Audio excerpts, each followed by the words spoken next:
Greetings, fellow guitar travellers out there in guitar land. And if you're into the sight of two grown men slouching on a couch and talking nonsense about music and various other related things, well, you probably came to the right place. Definitely. Now, with me today we've got Mr. Chris Cunningham. Say hello, Chris. Hello. Do you get called Chris or Christopher? I do get called Chris. Yes, yes. Is your Sunday name Christopher? It is. Alright. I've not been called Christopher since I was about 12 years old. Alright, so we'll call him Chris then. Alright, call him Chris. Did you know that Christopher Hitchens, he refused to be called Chris? He was very insulted if someone called him Chris Hitchens. He wanted to be called, no, it's Christopher. I didn't know that. Oh, now you know. Yeah. Right, so who on earth is this guy sitting next to me? Well, Chris was a student of mine for quite some time, back in today, it's a while ago now actually. But now Chris has gone on to sort of develop for himself, I guess you would call it a career, wouldn't you, really? Oh, could you call it that? Well, that's how you're making your income, isn't it? So Yeah. I guess, we were talking to Levi about this last time, I mean, if you're making your money from music in whatever capacity in your professional musician. So Chris is a professional musician now, and we'll probably get into a little bit of what he's doing. Where's the place to start then? So let's go back to when you were a very, very small person. Do you want the backstory? Well, let's do a little bit of the backstory. So, how old were you when you started playing guitar? What attracted you to it? And what inspired you? What inspires you now? Let's do the little potted history, little Shipham's pace. Sure, right, I can do this. Of potted history. So my interest in music, I think, started when I was about 11 or 12 because my mum and dad got me an iPod for Christmas. All right, okay. So I don't know how many gig it was. It probably held 100 songs, which was huge. At the time, it was. And all that was on it was Blue, like the boy band Blue. Wow. So we had to do something about that. It's not much of a gift, isn't it? It got better. It's like here's your Christmas present, Chris. And it's some hemlock you have to drink. Yeah, so my dad gave me all of U2's discography, every U2 song ever. I don't know, he thought I really looked like a U2 fan. Were you ever a U2 fan? I know I did like the stuff. It's shame to admit, but at one time, yes, I was a U2 fan. It was the 80s, in my defence. They've got some good stuff. They have got some good stuff, except they have not written any good stuff for a long time now. No. So I got every U2 song. I think I got an Elvis album as well, which was fine. And I think I picked a Green Day album. The American Idiot was quite a big thing at that time. It was huge. So that was the rock album of the day. Yes, it was. Along with, I think I got a Kaiser Chiefs album and a band called Feeder. They were quite big at the time as well. Yeah, I remember Feeder as well. So that was my introduction to rock music and rock albums. So that was at Christmas, and I think you started teaching my dad a couple of, about that same kind of time. What year are we talking about here? I think this might be 2005 or 4, maybe 2005. See, the problem with all these young people with huge amounts of life in front of them is it just makes you feel so old. I was like, I started playing guitar in 2005. Let's say it's 2005. Because I remember he came in and he'd been learning with you for a few months, and he used to come in and practice, and I used to sit and watch him and think it looked really cool. And he showed me how to play Wild Thing, which is A, D, D, D, E, E, D, D, D. And I thought, there's no way. I was looking at going from the D to the E, the D, D, D, E, E, and trying to get my fingers to move between those two chords at that pace. And I thought there's just no chance. Yeah, it's physically impossible. Yeah. So I did pick it up for a bit about that same kind of time, and it wasn't happening, and I gave up with it.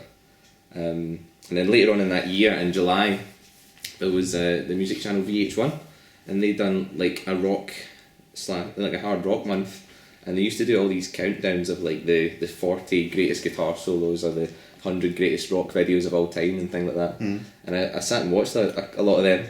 In July, rather than going outside, I would sit and watch these, and I kind of absorbed a lot of the bands and the songs that they were showing. I got into rock music that way as well, and then after that, in August, we went to Florida. We went to Disneyland, and I took with me a CD player. It would play one CD, and the one CD that I took with me was the greatest air guitar album in the world ever, 3. Which is obviously better than the first 2. Obviously. And I took that with me, and that had like loads of like, it was just a medley of like loads of rock and metal tunes, and sat and listened to that while I was on holiday. But I got a bit bored of it, like just that one album, because I'd heard it before anyway, so like it wasn't new stuff. So when we were in America, I bought Guns N' Roses Greatest Hits and like a Motorhead album as well, because that was the two that I'd picked up from this VH1 Rock Metal Month. It kept coming up, like in the Greatest Guitar Solos there was like every Guns N' Roses song, the music videos there was every Guns N' Roses video, so like, they were all over the place. I got their album and listened to that a lot and really liked it, and Motorhead as well. I guess you talk about his Appetite for Destruction you got. It was a Greatest Hits one. Oh, Greatest Hits one, right, okay. I got that later. It was Greatest Hits, so it had like November Rain and stuff on it as well. And that was like that was like the first two real albums I got, was that Guns N' Roses one and the Motorhead one. So that got me into guitar playing through Guns N' Roses, and I think like heavy rock and stuff through Motorhead.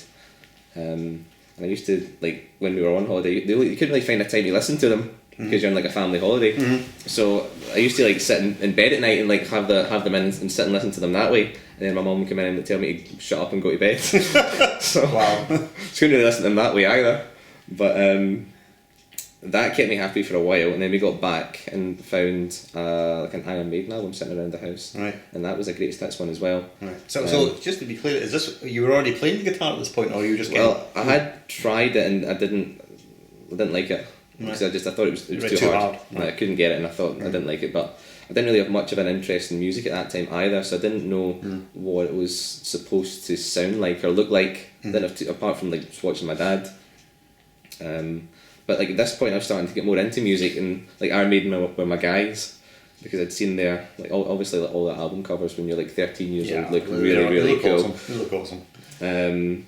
So like after I got that and I got an AC/DC one, I think this is about the same kind of time I started high school, and we did music in high school for the first 6 months, because you do it in a rota where you'll do music for 6 months and then art for 6 months. Right. And guitar was one of the things that you played like once a week. So I had like some coordination, I think, in the left hand, just from playing a little bit before and then not really liking it. So I kind of got through the stuff that they gave you quite quickly, although it was like nursery rhymes and jingle bells and things like that. And what they told you to do was the correct guitar technique was playing like that and like plucking with one finger. So we used to play like Mary Had a Little Lamb and stuff like that, like with one finger. Wow! And that's how. Did you get the joy of playing it merrily we roll along? Oh, I think I did. Ode to Joy. Sure you did get that one. Yeah, I'm sure I really enjoyed it as well. Don't admit to that. I think we'll have to edit that bit out of the video. don't admit to that. Yeah, I really got into Iron Maiden's Greatest Hits, but what I really dug was Merrily We Roll Along, and Mary Had a Little Lamb too. That was awesome. My real passion. And we're not talking about Stevie Ray Vaughan's Mary Had a Little Lamb, which is awful.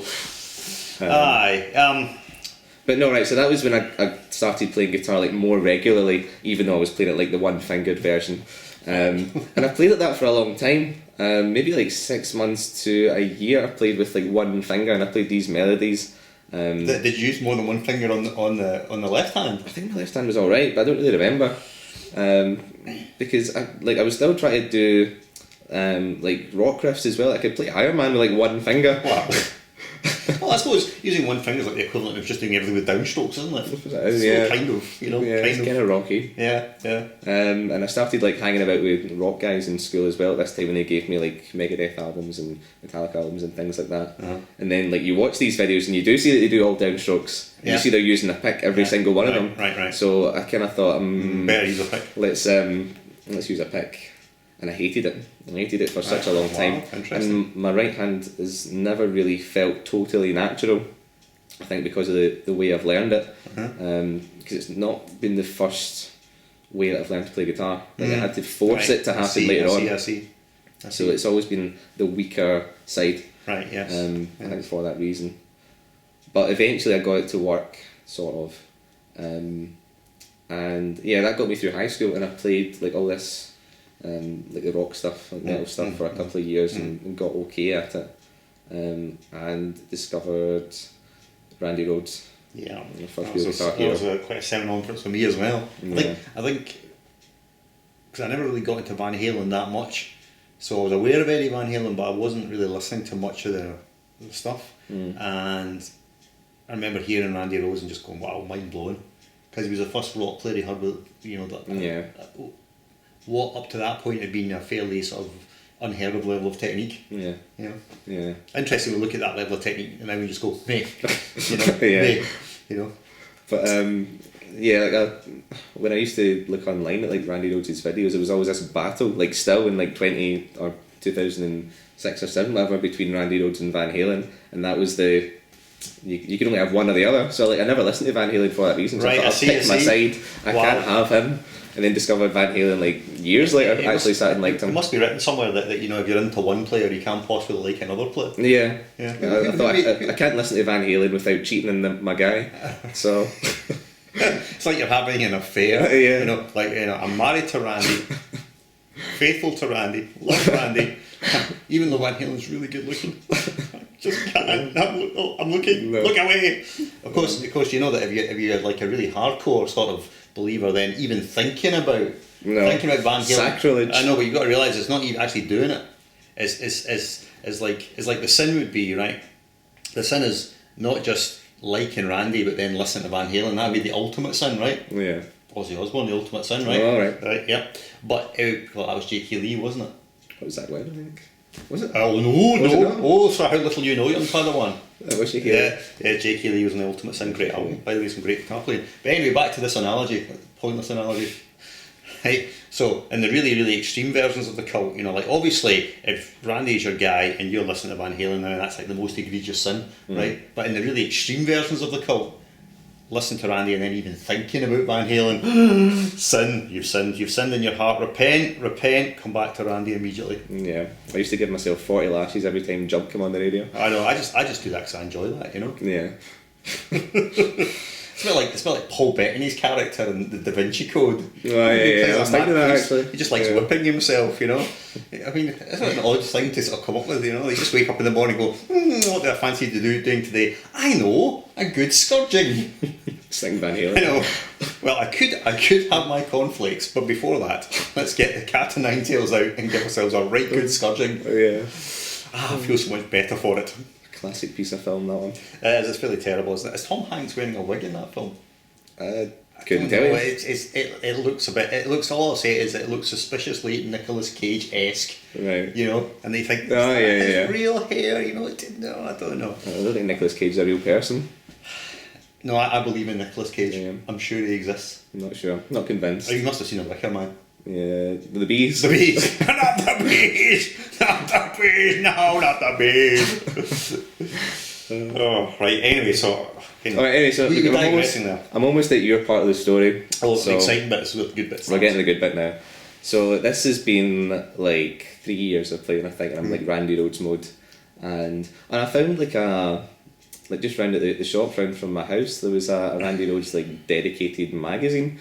Like not like every issue I don't think, but if this one issue from a guitar magazine that I didn't recognise, like they had like a proper 100-page Randy Rhoads magazine. It was really good. Like they had full transcripts for loads of these tunes as well. It was pretty accurate. So, yeah, like when I was learning guitar at that time, it was kind of a funny time as well because it was before or about the start of YouTube. So I didn't do the thing where you stick on a CD and like stick it and like rewind it and try and find the chord and then find it and then do the next one. There was quite a lot of learning through magazines like that and tab books and online as well, but you had to know what to look for because it'd be like these guys like Justin Sandercoat or whatever, they'd have their websites but they wouldn't exist on YouTube, so you'd have to know who to look for. So I think my dad like told me about a couple of guys like that that I kind of learned a couple of things from and tunes from. But it was a lot of the information was handed to me, like either through book or video.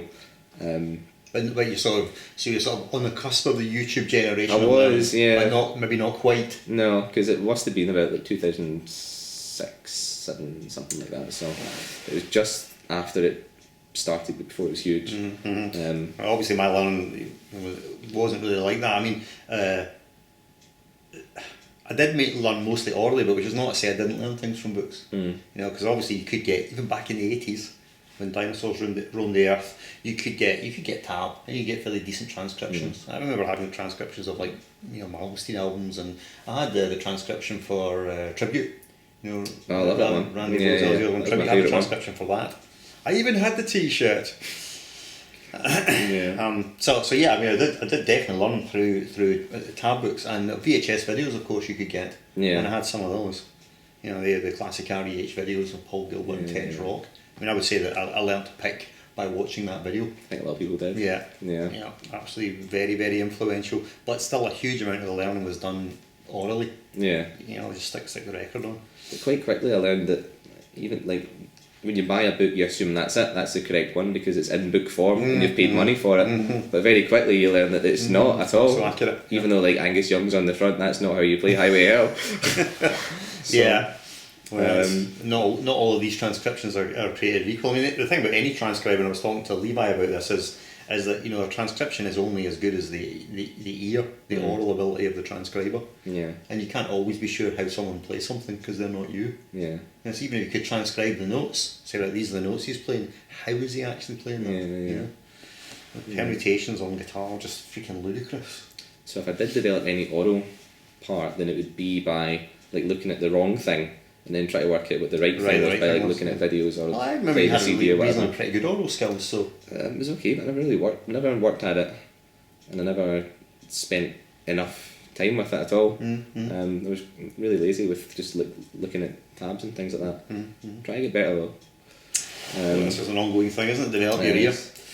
So when you started having lessons with me, you've been playing for about three years then? I did, right. So it's been about 3 years, and I think the reason that I think I started wanting lessons was because at the start, like when I started playing guitar, my dad had this book and it had a House of Rising Sun at the end of it. That was like the end piece, and it was a lead guitar, like really rock version, and it was really good. And I kind of set myself that as the goal at the start. And I remember like before I even like started playing guitar at all, I kind of set myself that as the goal because it's at the end of the book and it sounds really cool. Right. Okay. So I was really taken in by that, and after about 3 years, I could do it. So I thought, like, goal accomplished. Now what? Yeah, right, okay. So I needed like another step, and obviously you'd been teaching my dad. I don't know if you were still teaching him at this point. I don't know if I was, but then let's see. Now, I started teaching your brother though before that. I was going to say you did. Yes. So because I don't know how long before, but you did start teaching him. So Yeah. you've been teaching like 2/3 of my family. Yes. Whatever the fraction is. But I think, because I was teaching your brother at the Yamaha Music School in Glasgow. Yeah.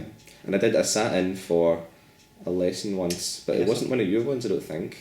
I think it was someone else. I don't remember who it was though. I can't remember. But I did sit in for a lesson, and then I came later on to do a taster with you. And like, if you ever done a taster with Rowan, it's like he just keeps asking you questions until he finds something that you don't know, which in my case didn't take very long. Because I think you did like the caged chords in E minor, A minor, and D minor, and we got to A7, and I went, and we tried B7, and I went, So I think he did that, and he asked me to play a couple of tunes. I think he said, show me like your rhythm skills. So I mean I'm a metal guy, I don't have rhythm skills. So I played like You Shoot Me All Night Long. I thought that's a chordy thing, I'll give him a bit of that. And Crazy Train for some reason. And you told me I was playing it wrong, and it showed me how to do the fill at the end of the verse the right way. Oh wow. And then I played loads of Randy Rhoads stuff because you wanted some lead skills as well. So I think I did like Over the Mountain stuff like that. I've got vague memories actually of that lesson, and I was just thinking, right, well, I remember my assessment at the time was that you could play, that everything worked. The left hand worked, the right hand worked. You could play stuff. Your tone was good, timing was good. So fundamentally, core skills were there. You just didn't know a lot. But that's almost the same with almost all. Let's describe you as self-taught in the sense that you didn't have formal tuition, you learnt from books and so on, but still really self-taught. Almost everyone that you get who comes for lessons like that is like that. Even if they can play the instrument actually reasonably well, but they've got no sense of the broad. Just don't know what they're doing. That's it really. That's it. And those sorts of students are actually quite easy to teach because the hard work is really teaching them the physical skills of being able to play. But if they can move their fingers well, then that's that's easy. Knowledge is easy to plug. It's easy to plug the holes in knowledge. It's when you've got someone whose fundamental technical ability is really really poor, then it's such a struggle to try and to teach them because everything's so physically hard for them. They have to want to do it. Because Yeah, it's they do like want to have to do it. But it's such a repetitive physical thing. They have to want to do that. well, it's like getting good at anything, isn't it? You just need to repeat and repeat and repeat and repeat until you're utterly sick of it, and then you have to go to do it some more. Yeah. This is why achievement at any high level is hard to do. Yeah. It's really hard to do. Most human beings are not capable of focusing on one thing for an extended period of time. Even if they focus on it in a part of their life, like they're getting to doing something for like a year or 2 years, but they don't. It's really hard for people to go, right, then I'm going to extend that, and that's going to become this kind of big thing in my life. Very few people actually do that, I think. Yeah. It's just because the human mind's not set up to do that, or it is in a minority of people. In the majority of people, they just can't do it. In a minority of people that have the ability just to focus relentlessly on things for long periods of time. That's really all that you need. Yeah. But I think this thing it's like an inherent thing. It's either you have it or you don't have it. You can't develop that. Well, I don't know. I mean, this is possibly take a guy like this. This is a good example of a guy with you could say really very little natural ability, but relentless focus, and that'd be someone like Arnold Schwarzenegger, right? I mean, little talent as an actor, or it's some physical talents with bodybuilding in the sense that you genetically, but if you think, well, the guy's really got no talent, but my God, the relentless determination to get to his goal, focus, that's what he's got. That's his talent, so. Yeah. He's found a career, or he's found 3 careers and made it work. I mean, the guy's reinvented himself several times, and he's just utterly focused and determined. I'm not saying anything about his validity as a human being. Obviously you can see he's made some kind of poor choices, but wow, as an exemplar of a guy who can utterly focus on relentlessly on the goal. Do this. Possibly a very Teutonic mindset, possibly. Yeah. But for all those out there in guitar land who are aspiring to become great players or have a career in music. Talent actually doesn't really matter that much. It's just relentless focus. Yeah. Do it. I was going to ask you about that, like how much, like what you think about natural talent and how much of a factor it is. Because I've got a lot of older students that come to me and they'll, like, obviously they've never played guitar before, so they think naturally I've got no musical talent, there's been nothing in my family, and they'll see the kids that come in like before them and say, well, they've got a learning mentality because they're at school and they've got like young nimble fingers, so I'll never be as good as them or whatever. Well, there's possibly some truth to that, but I think it really depends upon the individual. It's obviously that children's brains are set up for learning, right? So they are capable of learning, but the human mind is capable of learning at any point. Yeah. In your life. It just depends whether you've got like a background of learning. So, for instance, let's just say you as an adult, you're kind of open and curious about the world, and you try and find out new things, and you try and develop new things, and you're constantly, you're interested in things, you're picking up new skills, you're constantly trying to move forward and develop whatever it is in your life that interests you.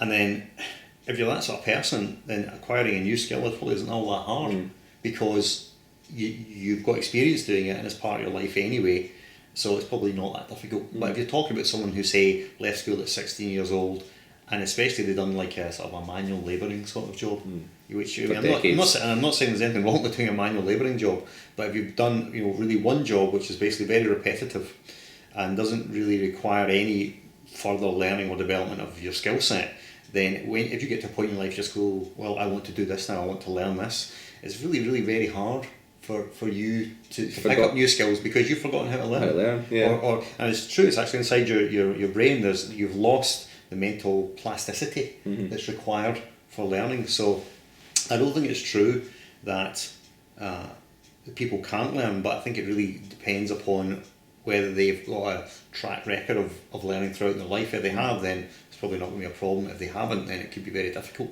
indeed. Very difficult indeed. In terms of natural talent, I mean, obviously, I've discussed these things before, there are outliers of talent. If you like, there's some genetic freaks out there who for whatever reason just seem to have this extraordinary ability, and this is true for all sorts of human endeavour. You get one guy who can just do this thing. And there's a reason that Michael Jordan's going to be a better basketball player than you. Well, yeah, and that's genetic. Yeah. But even within that, like for instance, in almost every field of human endeavour, you can think of someone who's taken that thing to a ridiculous extent, or has got some innate ability that just seems to defy explanation. Like, for instance, have you ever watched any of Vi Hart's video on YouTube? No. She is, she's a massively talented and intelligent person, and I would say, the word genius is really overused, but in terms of her mental capacity, I would describe her as a genius, right?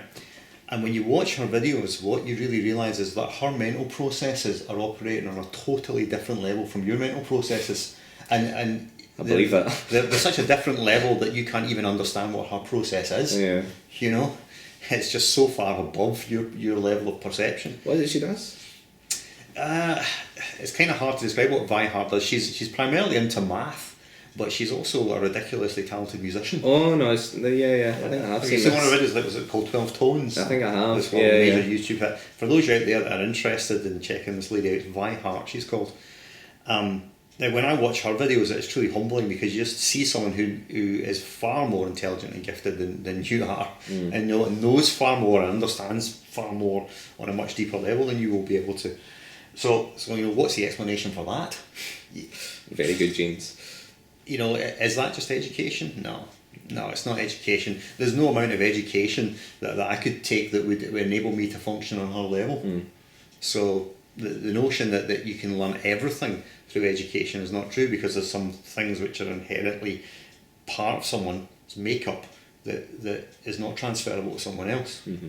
However, having said that, when it comes to learning skills, if someone's prepared to spend enough time with something, they can reach a good level at it. Yeah. Which is not to say that they're going to become, a virtuoso or absolutely unbelievable, but can the average person become good at a musical instrument? Yeah. And the answer is yes. I mean, I would say yes. Try and convince them that it's a physical thing, and if you just do this thing repetitively over and over, biologically your body has to adapt and get better at it.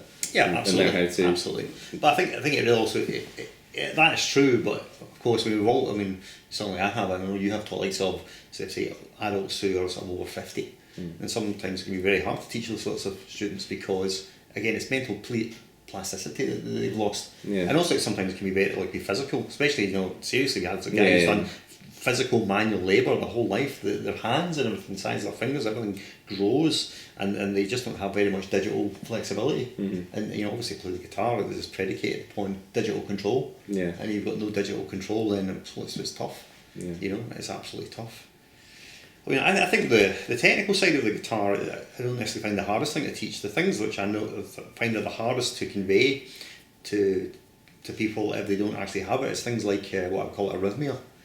Oh, right. Yeah. Again, if you've taught any guitar, you'll come across these students who just don't seem to have a sense of pulse, and no matter what you do, you can't inculcate the sense of pulse in them. It's not a matter of they can hear the pulse, but they just can't reproduce it. Like, for instance, when a beginner plays, they often play out of time, and so why do they play out of time? And usually the reason is that it's not that they don't have a sense of time and they can't hear the pulse, it's just that they're so caught up with the technicality of trying to move their fingers to make the notes that it's the last thing they focus on. Well, is playing it in time. It's a bit like you imagine you've got like a really complicated computer program you're trying to run, but all you've got is a little single core processor, and you feed this program into the computer and it's just going its tongue's hanging out and it can't cope. It's it gets the job done, but it just takes ages. Whereas if you plug it into your shiny new octo-core monstrosity, it just whizzes through it. So what happens with the beginner is all the sort of the CPU cycles, all the processing power is being taken up with just the mechanic of playing the instrument. There isn't anything left over for things like listening to what's going on around them. So it's not that the student can't hear, and it's not that they can't perceive the pulse, but they haven't developed listening skills because they're so focused internally on trying to play what they're trying to play. So that's the reason beginners play at a time. But there's another thing that you come across, a phenomenon I would say called arrhythmia, where a student just can't perceive time. They just can't perceive it. And you can try anything you like to try and punch it into them. It's like that drummer joke. What's the difference between a drum machine and a drummer? I don't know. You only need to punch information into a drum machine once. Yeah. It's a bit like that, but no matter how much you punch the information in, it doesn't go in. And it's a bit like I equate it to something like colour blindness. You know, if someone's colourblind, the reason they're colourblind is because that particular part of their eye, that bit of the rods or the cones or whatever it is that enables you to perceive colour, are just missing. Yeah. They're just not there. Yeah. So there's no point in me sort of saying to a colourblind That person, is well, red. that's red. How Yeah. can you not see that's red? Is it not self-evident that it's red? Well, the answer to them it's not self-evident. So by the same token, if I say to someone, here's the pulse, can you not hear there's the pulse? That's where the pulse is. Yeah. They just can't. They just can't hear it. I've got one student in particular that I'm thinking of just while we're talking about this, and I think he sees like the notes on a page as a game. So if he'll play the notes and he has to get every note. But if he's not sure about this hard part and he misses it, then he'll play them all fast and catch up. Right. And then, like, just as long as he gets every note, but it doesn't matter if they're in time, just catch all the notes. Right. And he kind of sees it like that. Wow. But I try to tell him, like, if you miss that bit, just leave it, it's gone. The moment in time is away, Yeah. and play the next bit in time. But it's no, it's like, catch up. And then the next bit ends up out of time anyway. But I think those are also to do with listening skills. And as a beginner progresses and the technical skills become established, then there's the scope, there's processing power left over for them to start, listening to what's going on around them. And then usually for most people those initial issues dissipate as they start to learn. But yeah, you do come across them. It's not common though, I've got to say. It's not common when you meet someone who's got, and it's not like an absolute thing. It's not like total arrhythmia or none. It's like a spectrum. There's guys with severe arrhythmia who the perception of time is very difficult, and there's guys who obviously have some perception of time, but it's not very accurate, reliable, through to better and better to guys with really, really acute perceptions of time. Yeah. As for instance, the drummer I work with, a guy called Alan James, who has got one of the most acute perceptions of time I've ever come across. Because when we've recorded him, and admittedly we have recorded him to a click track, but nevertheless when you record a drummer to a click track, it's they're always a little bit off. But Alan is so close to the grid, it's unbelievable. Yeah. And it requires really no quantizing at all whatsoever. Yeah. It just sounds like a quantized performance, which is not to say it sounds unmusical or stiff or mechanical. It doesn't. It's nuanced, it's musical, but it's just internal time. It's just like metronomic. Yeah. It really is. It's a bit like that joke with Ringo when he said, "Do you use a metronome? I am the metronome." No, Ringo, you're not the metronome. Maybe they're the metronome that someone forgot to wind up. Alright, so where were we then? So we had lessons with me for a while. It was a couple of years, was it? 2 years, 3 years? I think it was 4. Was it? My goodness me. I think it was 4 because... It's amazing that you're still psychologically intact. I know.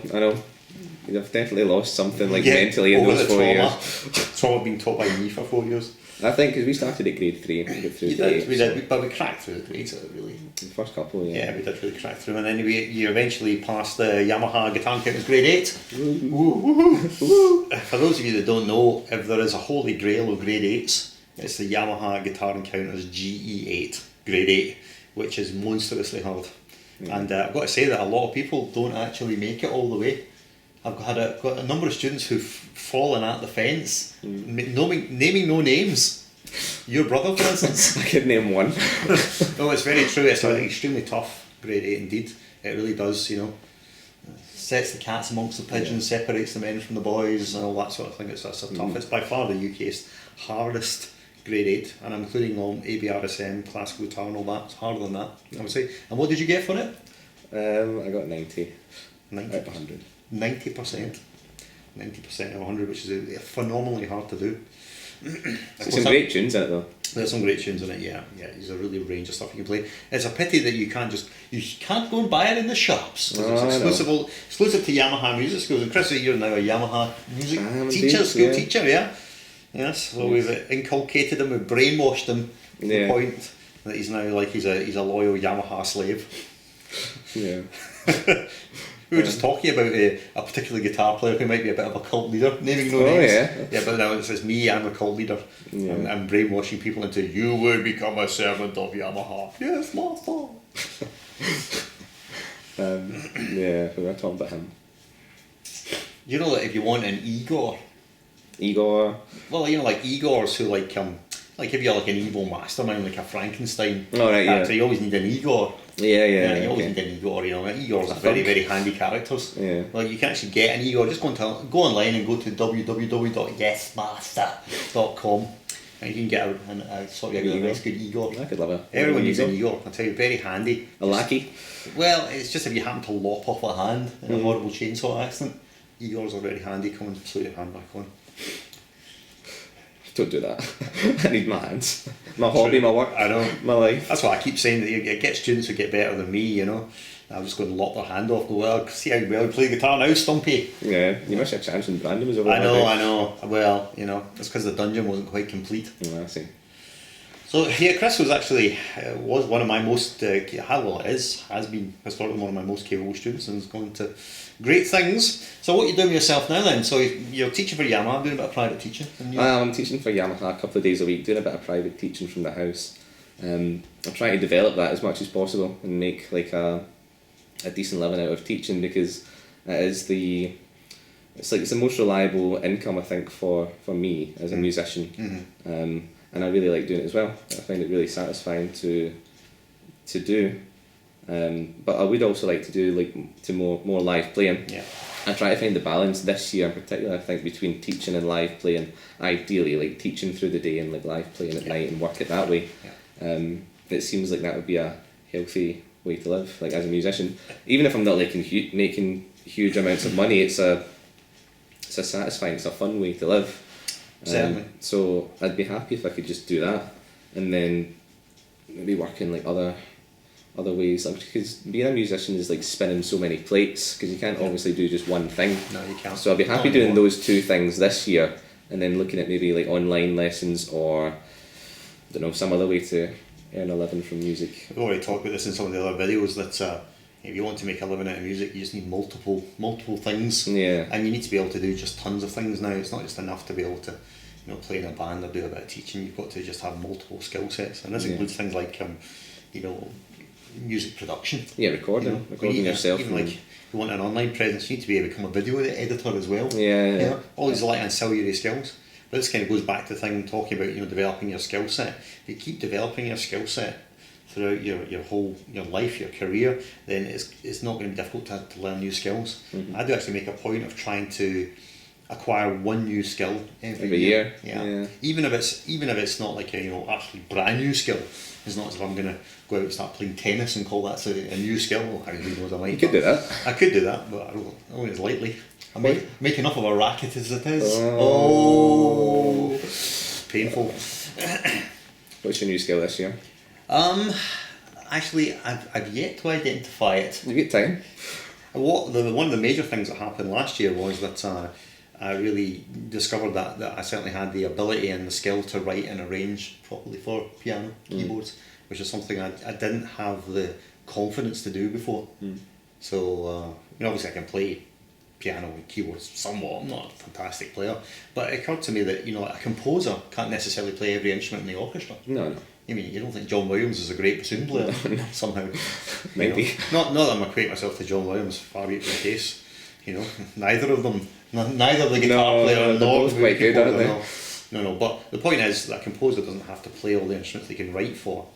As long as they understand the instrument, you understand the function of the instrument, then they can write for the instrument. So that was a big thing last year, discovering that I can, oh look, we've got a visitor. You can't see just out of shot just now, but it's one of my cats. Oh no, he's walking away in disgust. He just sort of comes in to think, is there any biscuits available at the moment? And looks at you going, is there biscuits available? What's the chance of that? He's actually out the door. And then he just like, yeah, I'll just walk away in disgust. Fair enough. Yep, he's a fat cat. Is that fat? He's pretty fat. He's pretty fat. He's pretty fat. We've got two cats, both brothers, both rescue cats. One of them's called Kirtan, and the other one's called Sandy Alexander, named after our grandfathers. My grandfather was Kirtan. Leslie Kirtan Parker. That's a good name. Yes, it's a great name. Kirtan, and then the other one is Alexander, named after my wife's grandfather. And both of these people are obviously now dead. So it's a way of remembering them in a small way. In cat form. In cat form. The thing is that Leslie, Kirtan I should say, my grandfather, he was never that fond of cats. No. And he wasn't really a cat person. I don't know how he would feel about having a cat named after him. He might not be too happy. No. So we're kind of honouring him and maybe dishonouring him at the same time. Yeah. Actually, Kirtan was the only member of my family who had any discernible musical ability, because no one else in my family, and don't go saying you included, have any musical ability. Badoosh. He was quite a good amateur flautist. And a bit like him, you know, Pat Martino. Yeah. He had a brain aneurysm and had to learn to play again. Well, similar sort of thing happened to my grandfather. He had an aneurysm and he had to learn to replay. To be fair though, Pat Martino was possibly even better after he had his aneurysm, amazingly, or at least as good. Yeah. But my grandfather, he wasn't as good, but he did learn to replay. Yeah. No, I don't think there's been anyone in my family that's played apart from my dad. He played dad, like a couple of like a year or two before me. I don't think there was anyone at all that was musical. So I think that kind of goes to show that you don't necessarily have to assume that somehow musical talent runs in a family. I think potential musical ability is just in human beings. It's a property of human consciousness, and it can be developed. And obviously it's like anything else; it can be developed to one extent or another. I do have this idea about like if you can imagine that obviously anyone's musical potential isn't limited because there's not a limitation, but everyone starts with like an inherent amount of stuff that can be developed. Do you see what I mean? It's not like what sort of parable I can use here. Let's say that I give you a packet of seeds. You grow peas in your garden. Right, you can do that. Do that. My mum grows peas, really nice garden peas. But your packet of seeds is only so big. Yeah. And you can plant these seeds and you can nurture them and you tend them, you can watch them grow and you can harvest them at the end.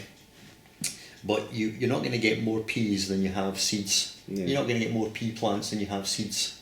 You see?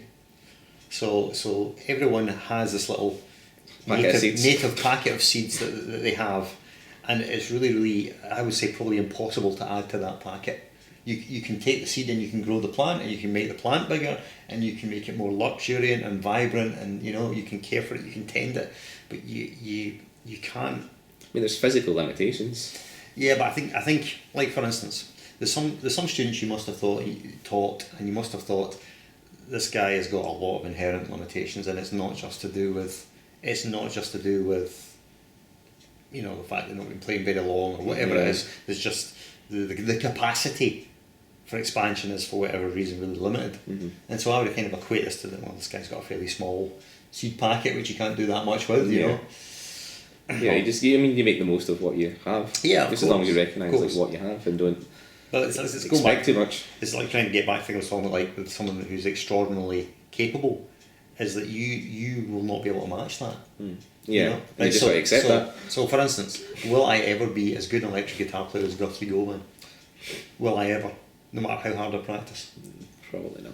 Well, I don't think there's any probably about it.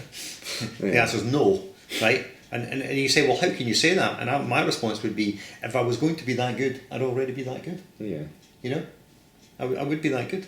Yeah. Yeah. So is it likely that I'm just going to suddenly turn into some sort of unbelievable world-changing virtuoso at this point? Yeah. No. In fact, I would say it's impossible. It's impossible. So I think there are certain limitations, which is not then to say, oh, well, why are you bothering? You just give up. You're not going to get any better. That's not a matter. You can't get better. Incrementally, I'm a better player than I was 10 years ago. The answer is absolutely yes. Yeah. And in fact, if you go back, say, 15 years ago, do I even sound like the same player? No. But on the other hand, in another 15 years, am I going to sound like Guthrie? No. I mean, you don't peak, do you? Like, you can keep going and keep improving like non-stop. Yes, you can, but it's not like it's like the kind of the funny thing about it is the better you get, the harder it gets to get a lot better. Yeah. So it's a bit like when you learn to play an instrument, it's horrifically hard at the start, mainly because of technical reasons. You don't have a technical control of the instrument, right? So, when they launched the Saturn V rocket to the moon back in the 60s? I remember that. I almost remember that. I was born in 1970, so I almost... You almost remember it, so you don't remember it then? I'm almost old enough to not to remember. No one could remember it that young, but you know what I mean? I'm not that far away from that generation. But anyway, Saturn V rocket, right? £1 million just to get off the launch pad. Yeah, right? I like this analogy. I mean, and that's what it's like learning an instrument. It's like you're trying really, really hard, pushing like mad, engines are firing away, and Tom Hanks is just sitting there at the top of the capsule going, nothing much happening yet, With his wig on. Yeah. I think actually, to be fair, that was his real hair in Apollo 13. It was his real hair. So anyway, it takes massive effort to get anywhere. You're in this rocket and you're just like, Yeah. Huge amounts of effort just to Get off the get off ground. the launch pad, Yeah. right? And then the effort between getting off the launch pad and clearing the tower is like a huge amount of effort, amount of energy that's expended just to move this thing. That's what it's like learning the instrument. Yeah. But obviously, you clear the tower, you're off, Yeah. and then the initial stages of learning, if it goes well, is it's like this rocket going to the moon. It's like the velocity just exponentially increasing. Boom, the learning curve is like through the roof. You can see yourself getting better week to week. You know, huge strides being made just within a few months. You've massively improved. But there comes a point where you're probably it's like you've reached orbital velocity. Yeah. And now you just kind of sort of start circling. Floating about. You know, and it's kind of you're kind of. Sorry, so you've reached escape velocity. You're circling the planet, but and you're going somewhere, but you're not going any further. If you see what I mean, That's kind of cool. going round.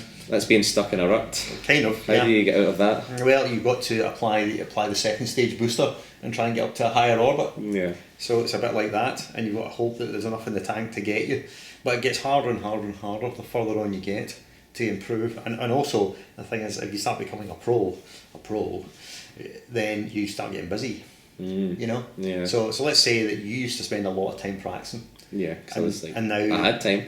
You Still have time, to be fair. Yeah. Well, okay, right. So, but the point is, when you start becoming a busy musician, you're teaching, you're out gigging, then your personal practice time just reduces. Yeah. And for me as well, what happened is a lot of the effort and energy I used to put into developing my own playing, I found myself putting into developing my students' playing. Yeah.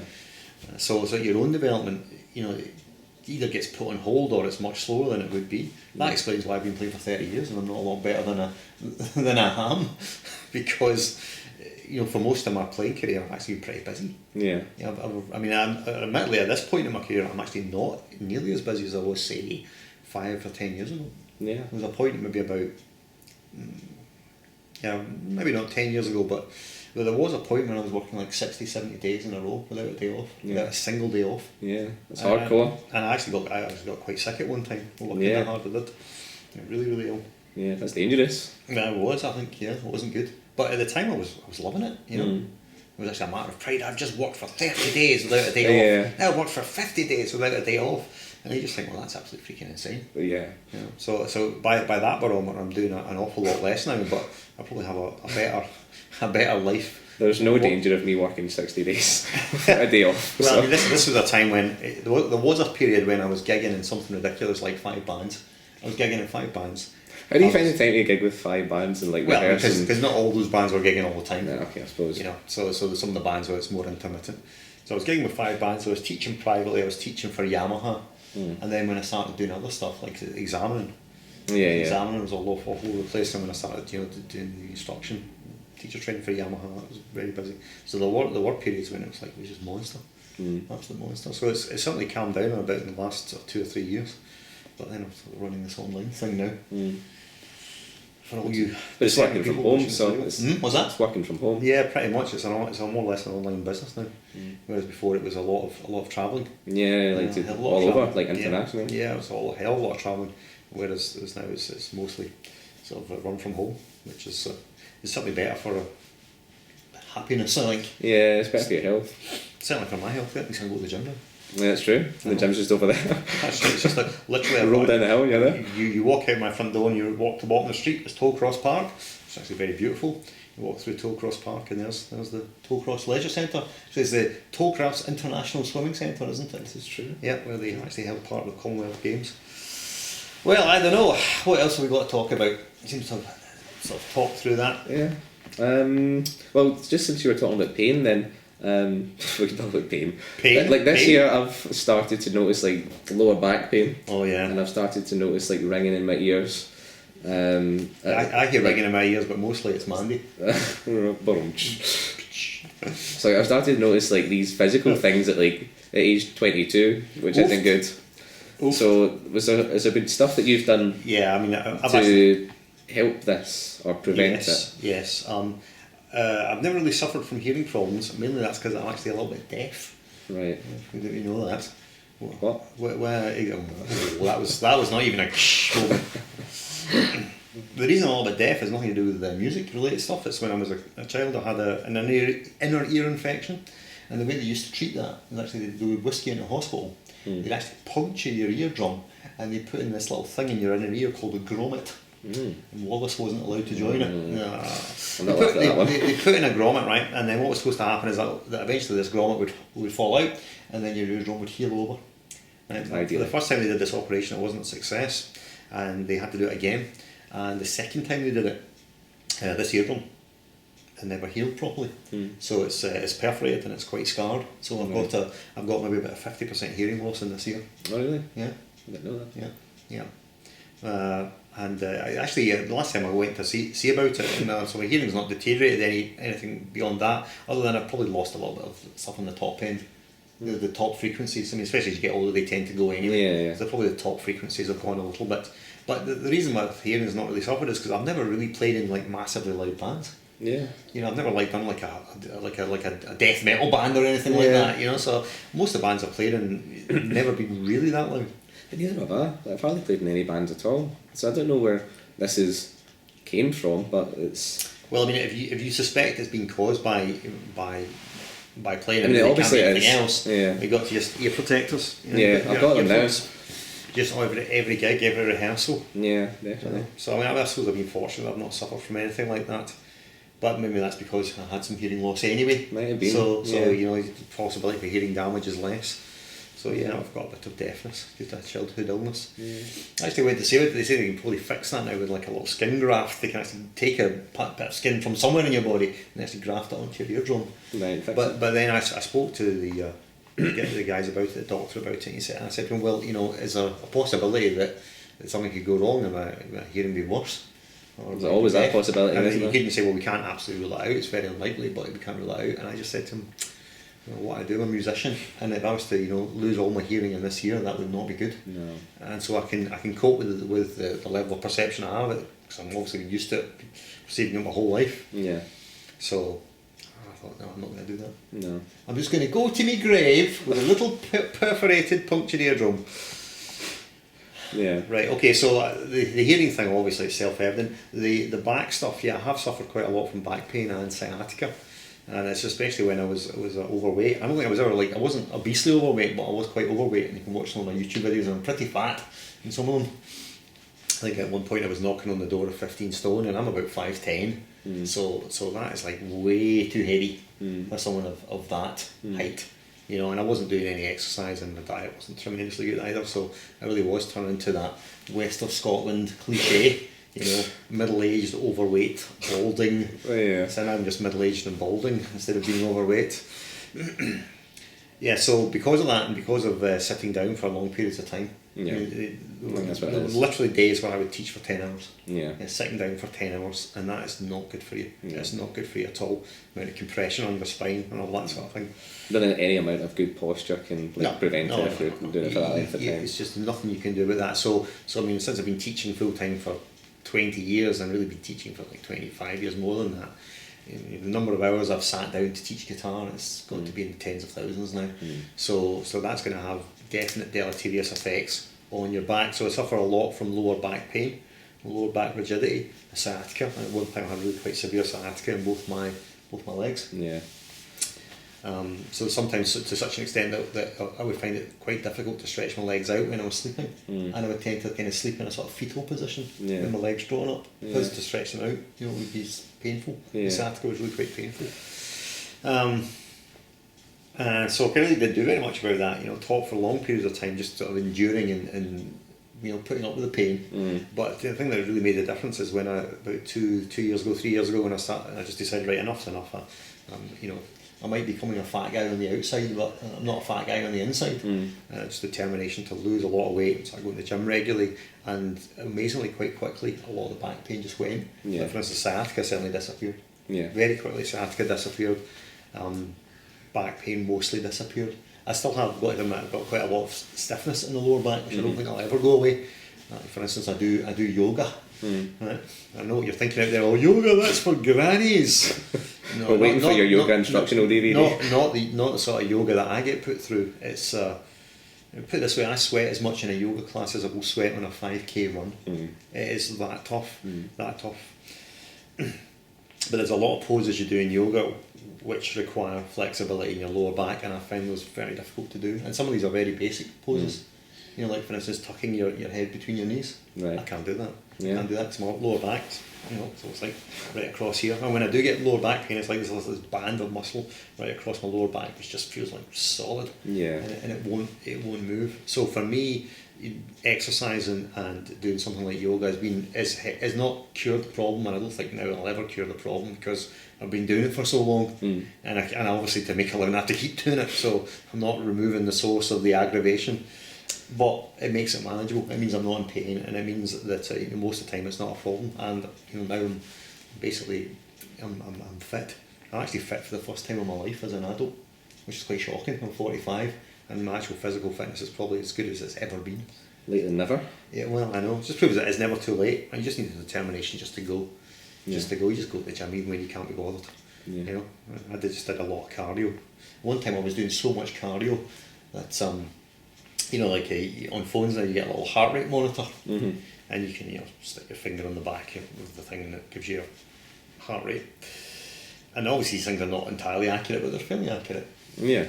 And when I was really doing the cardio stuff a lot, I measured my heart rate. My resting heart rate was like 40 beats a minute, which is impressive. Yeah, 40 beats a minute, which means that I was really at like athlete fit. Well, yeah. I mean, I'm not as fit as that at the moment because the last 6 months due to writing huge numbers of keyboard books. I didn't go to the gym, but if a guy in his 40s can get that fit, there's no reason why anyone else can't. You just got to do it. Can you play at 40 beats a minute though? I can play quasi hemi demi semi quavers at 40 beats a minute. You just made that up. What? No, there's such a thing. Quasi. Yeah. So you get obviously you get crotchets, quavers, semi quavers, then Demi semis. Then hemi demi semis. Yeah, and then after that. Yeah. Okay. There's another name for it as well. I can't recall. Is there not another Emmy? You can call it that, or you can call it quasi hemi demi semi quavers. Quite why it's called quasi, I don't know. I like the sound of it though. What's quasi about it? That's what they call it. Apparently. I like the sound of it. What about that? Well, the 128th, wouldn't it? 128th notes. Yeah. It's easy. Yeah. Easy. I'll tell you who I'm going to be doing or interviewing. That sounds really wrong there. I'm going to be interviewing in the next couple of months. I'm going to be interviewing Roy Marchbank. Oh God. Yeah. And we're going to do. He's quasied a few in his time. We're going to be doing a sit down with him, and hopefully we can actually get some footage of his playing. Like Troy Grady style, where we can get maybe the camera looking down the neck or something like that. Yeah, that'd be excellent. That'd be awesome. I mean, this guy, for those you don't know, Roy Marchbank, the most obscene picking technique you could possibly imagine. I know what you're thinking. Oh, picking technique. Oh, Sean Lane.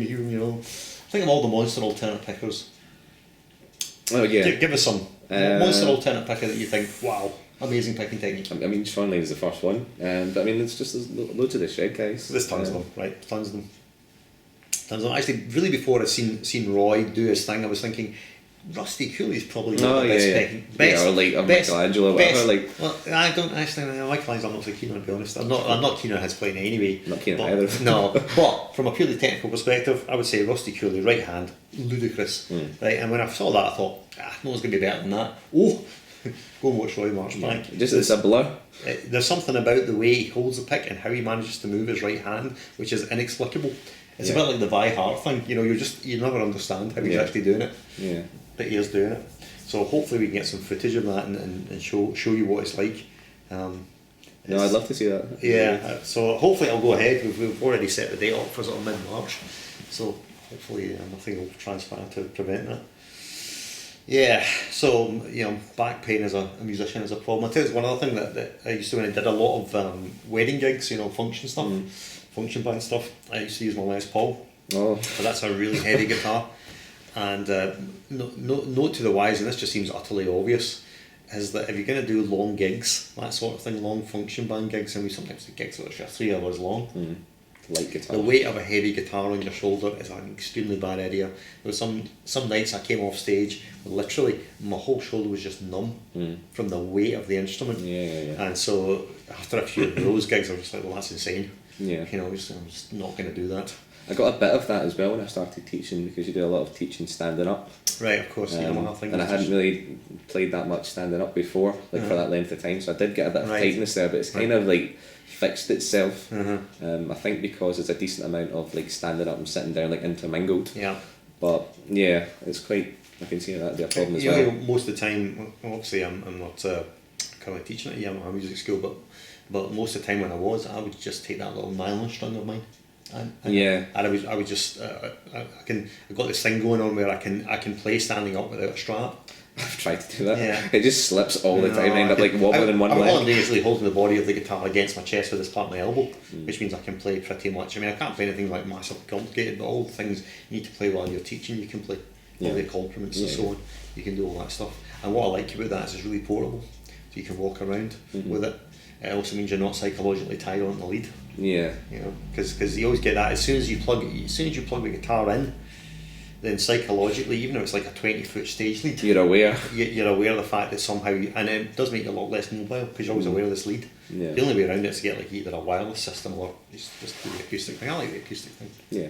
What I don't like with the strap is like obviously if you have a strap, and you're taking it on and off all the time. Especially if you're teaching, you stand up, put the guitar on, take it off, and oh god, constant strap on, strap off. So the acoustic guitar you just pick up, play from it, put it down. I like using the acoustic as well because I think a lot of the beginners and the kids have got acoustics in the house. So it's not like I play an electric all the time and then they come in here and they assume that is like how these songs are supposed to be played and that's what they're supposed to sound like. If I just play them in an acoustic, it makes it feel a bit more like what it is they play in the house as well. Right. Okay. I think. No, that's fair enough. Well, I don't know. Anything else interesting to talk about, or have we been utterly boring? You assume people are still watching at this point? Well, you never know. People's capacity for enduring boredom is pretty high. That's true. I think, to be honest, the sort of people that are going to watch this to this point, Me and you. they're quite happy to be bored. Yeah. I don't know. Anything else exciting to talk about?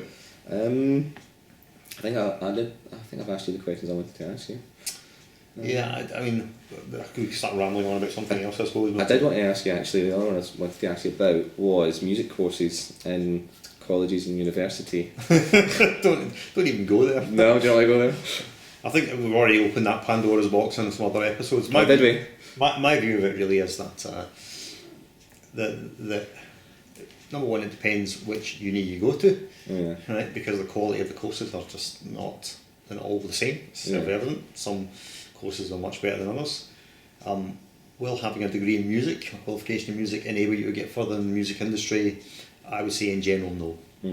It's not required. The other thing it might be required for is a teaching. If you're going to go and teach in a state school or become a peripatetic teacher in a state school, then it might be important to have a music degree, I guess. Yeah, that's true. Maybe it be required. Essential. It might be required, but well, having said that, I know some peri teachers that don't. Yeah. I mean, I think when we were at the Tom Quayle masterclass a while ago in Martin Miller, and I can't remember what one said, that the most beneficial part of being in a music course is that you get to study music and only music for like 3 or 4 years. Yeah, I would agree with that. But I think also for networking as well, because you get to play with people that are like your age and your skill level from different walks of life in different countries. Absolutely. And that's the other main benefit. Yeah. So those are real benefits. Yeah, like seriously, they're not intangible benefits. But if you think about the cost that's associated with them, obviously, we are very lucky, fortunate in Scotland, is that we get our tuition fees paid. I know. So, yeah. But for those of you that are living down in England, you have to pay your tuition fees. You're going to be walking out with a qualification which is not really going to do you very much good in terms of getting you a job within the industry, and you will have racked up a huge amount of debt. Now, if you think about how much money you've spent, really, on getting that degree, how much more value could you have got out of that if you'd spent it, say, on private lessons? Yeah. You could, for that amount of money, you could book private lessons with some of the best players. Yeah. And you could get more out of it. And my view of it is, if you're good, you're good. If you really have got ability, then that's going to be self-evident, and people will want to work with you. You'll be busy. You'll be fine, and no amount of qualification is going to alter the fact that someone listens to you and just goes, ugh. The most important things really are be able to play well. But more than that is because musicians are such a congenitally unreliable bunch. you know, and guitar players especially, a bunch of wasters really. You just got to get your stuff together. Get your shit together and just act like a pro. If you're going to be a pro, act like a pro. Which means things like, if you've got work to do the work. If you've got to be at rehearsal on time, turn up to rehearsal on time. You've got to be at the gig for that time, you're there for that time. If you've got to be there for your students, you're there for the students. You know, It's not hard, is it? No, it's not hard. It's not a big ask. It's not hard. I mean, I do understand it's like an alternative lifestyle. It's a rock and roll lifestyle. But on the other hand, you still got responsibilities to do the job well. I mean, ultimately, no one really wants to work with someone who they know is congenitally unreliable. Or if you're in a position where you are working with someone who's unreliable, boy, is it frustrating. Yeah, I mean, it's a nightmare. It's not impressive. Like, no one finds it interesting or cool or It's not impressive cool. that It's not cool. these things are going on. It's not cool, and ultimately, if you behave like that, you're not going to have a career. So, those are the things that are important if you want a career in music, not the degree. Which is not to say that I'm saying it's worthless. I'm just saying it's not required. Yeah, I mean, be a nice guy, show up on time, be a good player. The thing is, I actually do have a music degree. So I'm saying, oh well, that's what I asked you. His music degree. He's got his qualification, but he's saying don't bother. I'm really only saying not to say don't bother, but Do you regret it? No, but on the other hand, did it make a material difference to where I ended up? Well, of course, I can't say with any absolute certainty, but I suspect not. Because I think I would have had a career in music anyway, because that's what I wanted to do. I was determined that's all I wanted to do. So, I went to study at college, and I did have a great time. It was a great time, but I don't think it. I mean, to be honest, the thing that's made the most single difference to my career is going to work for Yamaha. Because every single thing I've done, all the big things I've done, and I've done a lot of big things now, every single big thing has come directly or indirectly from being a Yamaha teacher. So if you're really going to say what's the thing that made the most difference, it was going to work for Yamaha. That made a massive difference to the stuff that I've done. Because up to that point I was really just, teaching privately, and I was doing a lot of gigs, gigging with bands, but really that was it, teaching privately, gigging with bands. I would never have had the chance to. That could have been it, like, for the rest of your days. That could have been it. Same position as lots of other people. Nothing wrong with that, though. Yeah. Nothing wrong with that. That's what I want to do this year. That's well, without sounding like a patronising old man, I'm going to sound like a patronising old man. Go ahead. You're just at a different point in your career. Yeah. You know what I mean? I'm at the point where I no longer actually want to go and do lots of gigs. I don't. I just physically, I don't, because I've done plenty of them, and the idea of, for instance, like what you're going to do today, which is go and collect equipment and go and set stuff up, that just sounds like hell to me. It just sounds like hell to me. I don't want to do that. And that's a bit of gigging I don't want to get into. I can't be bothered doing equipment anymore. And just this whole getting down the venue and waiting around and then going on to play. I like playing, but I'm no longer keen on the accoutrements that go along with having a gig. The travel and the And that doesn't really make any difference to me now, because I'm not particularly interested in having to go and gig. It's not to say I will never go and gig again. It's just at this point it's not. Well, it's been done. It's been done, and it's so far down the list of priorities. It's not even on the list. Yeah. The priorities I've got, which are really all to do with, to be honest, running my online business and music education. Yeah. That's the stuff that really interests me. And I'm not going to force myself to go and do gigs because someone says that I should, or like someone said to Levi that if you're not a real musician, you're not a real musician. Yeah. Just for the record, that's just patronising nonsense. Yeah. That's just ludicrous. Yeah. Absolutely ludicrous to say that. Well, I think we're going to wrap up there, because I don't think I've got anything else exciting or tremendously insightful to say. This is where we find out you've not hit record. Oh dear. Or maybe the people out there are thinking, thank God they didn't record that, because it was just utterly boring. Well, it's been a pleasure talking with you, and I think we might just go on and do a little bit of lick wars after this. We'll try. The problem is I'm running out of licks now, I've only got one lick, and I've already shown everyone what it is. Is it one I can play? Well, usually the format of lick wars is we won't exactly decide in advance what we're going to play, but I'll make sure the thing that I'm going to show you can actually play, and hopefully you're going to think that you're going to play, I can play. Maybe kind of a bit pointless, isn't it? Right, show me this lick, and I just go, well, that's great, but I can't play that. Yeah. Mind you, there's a lick that Brandon showed me that I really couldn't play very well. Right. It was like this monster legato-y thing, and the way he was fingering it, that was really not very good for my sort of fingering system. And then he was adding this tap thing at the end, and I kind of suck at that, so Yeah, I couldn't really play it too good, you know. But then that's because Brandon used to die immediately. You'll be alright with mine. All right, okay, you know what he shows like 30. The Chuck Berry lick. Yeah, Chuck Berry lick. Just before we go, there's actually names for these licks. You know, like those blues cliche licks. You know, Voity, Voity licks. Voity. I only do the look at me licks. Look at me. All right, boodly. Look at me. Is that the Carl Santana one? Yeah. That's his best lick, you know. C, B, A. Pick C, pull off. He's a genius. He is a genius, absolutely. Yeah, so there's Voity. There's a Chuck Berry lick, which is Voity. It's a nice variation, that one. Well, there's also a good one. That's you should know this one. This is a Randy Rose lick, Alright. which is in what's it in now? Mr. Crowley. The trailer solo of Mr. Crowley, right? You know, some D minor, right? The opening lick in that is Voity Vidley. Because Voity Vidley. It's a top lick. That's a good one. In fact, that's the very lick I'm gonna show you on Lick Wars then. Okay. Right, Very Voity good. Vidley. Looking forward to Voity that. Vidley lick. So that's right. We also had Weegs and Woogs. Weeks and weeks. Well, back like the whammy bar. Yeah. So like a Weeg is like a whammy bar dive. Wee. Yeah. And Woog is like an artificial harmonic. Woog. Yeah. So you know, like this really heavy, like go go go go go go go woog, go go go go go go wee, go go go go go go woog. Well, you're an air guitar expert. Yeah, absolutely. Weegs and Woogs. That's from my very first band, meeting a guy called Tam Thomas. Yeah. So Weegs and Woogs, that was it. We were always trying to out-weeg Woog each other. Yes, that's right. It was the 80s, and we did have guitars with locking trems. You know, had to be done. Weegs and Woogs. Yeah. And Voity Vidley. That was basically our guitar playing at the time. Well, let's not talk about the Voity spandex then. Vidley, weeg, woog. Awesome. All right, okay, we're going to sign off there. So it's been Round J. Parker. And Chris Cunningham. That's Chris Cunningham dispensing to you pearls of guitar wisdom.